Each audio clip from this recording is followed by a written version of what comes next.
Welcome to the Mac Sports Attack. I am the Mac himself, Marvin Allen Cox, and let's talk about the Sweet 16. This March Madness has delivered. There's been plenty of upsets. You don't know what's going to happen. Very exciting basketball, very fun basketball. Stars were made. We saw Goki shooting millions of threes. But the Sweet 16 started yesterday, and boy, was it madness. March Madness always delivers. So let's talk about it, man. Let's start with the big seeds. Mad Dog Russo made fun of Stephen A. Smith the other day because in his bracket, he had all four number one seeds making it to the Final Four. Who does that? Not only is that boring, that never happens. You got to know. And part of the fun is picking an underdog and being able to brag to your friends about them making it. So the point was heavily proven yesterday, as out of all of the higher seeds, only one survived. And that one seed was the number one overall seed, UConn. They had a rematch of the national championship with San Diego State University. And they did what they've been doing since the start of NCAA tournament last year. They squashed them. UConn has won by double digits every game since the start of last year's national tournament. They won last year. They are the current champs. And they look like they have a strong potential to be back-to-back champs, as they won by 30 points, smacking San Diego State University. It's just amazing. Really, it's coaching. I just think Coach Hurley is coaching them up so well. I can't even say they have superstar talent. They just are so well coached. They are so well developed, and all of his players gets better.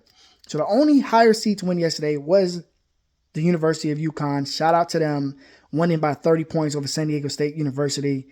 And who are they going to be playing? Well, we had another upset as number 3 seed Illinois beat the 2 seed Iowa State. Iowa State had the best defense in college basketball, and Illinois had one of the best offenses in college basketball. So it's good to see which team will pull it out.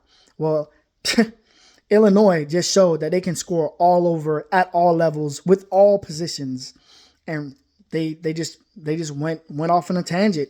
It was a close game. It was a fun game. It was an exciting game. But we all thought that San Diego State University might be the match that can slow UConn down with their great defense. But now we have another exciting matchup instead. The number 3 seed Illinois is seen as the second best offense in college basketball this season, and UConn is seen as the number 1 offense in college basketball this season. So we're going to see an offensive matchup in the Elite Eight. Very exciting. Man, upset wins again. To me, the biggest upset of the day, even though they weren't the lowest seed to win, was the number 4 seed Alabama beating the University of North Carolina, the Tar Heels. Wow. We all saw this team making a Final Four run. UNC has been playing very well, beating Duke twice down the stretch. No, they didn't win the conference tournament, but they won the ACC regular season championship. And with their experience, with the 5th-year senior Baycott and the 4-year senior RJ Davis, we thought that they had a good mix, a good blend of players to make a run. But Bama said, not today. Not today, my friend. And they ran away late. It was a very close game, very exciting game. So we got UNC out as the biggest upset to me of this round so far. And last but not least, Clemson, 6 seed Clemson, lowest seed so far to make it to the Elite Eight, beats the number 2 seed Arizona. Arizona was a favored team as well. But one thing is they live and die by the 3, and boy did they die. Caleb Love was 0 for 9 from 3. Their starting unit could not hit threes. I believe they shot 17% from 3. And, that's just horrible. And Clemson just had a very consistent game. They got back buckets when they needed to. And this is their first Elite Eight since 1980. That is quite a while. The cool thing about this Elite Eight is there's a lot of teams who haven't been there in a long time. Clemson not being there since 1980. And 2 of the lower seeds that made it, and Bama and Illinois, haven't been there for 19 years. So that's what makes NCAA March Madness so electric. You don't know who's going to win, and it's not always the same faces who make it through to the tournament. We have some new blood who haven't been there for a long time. some new excitement to root for.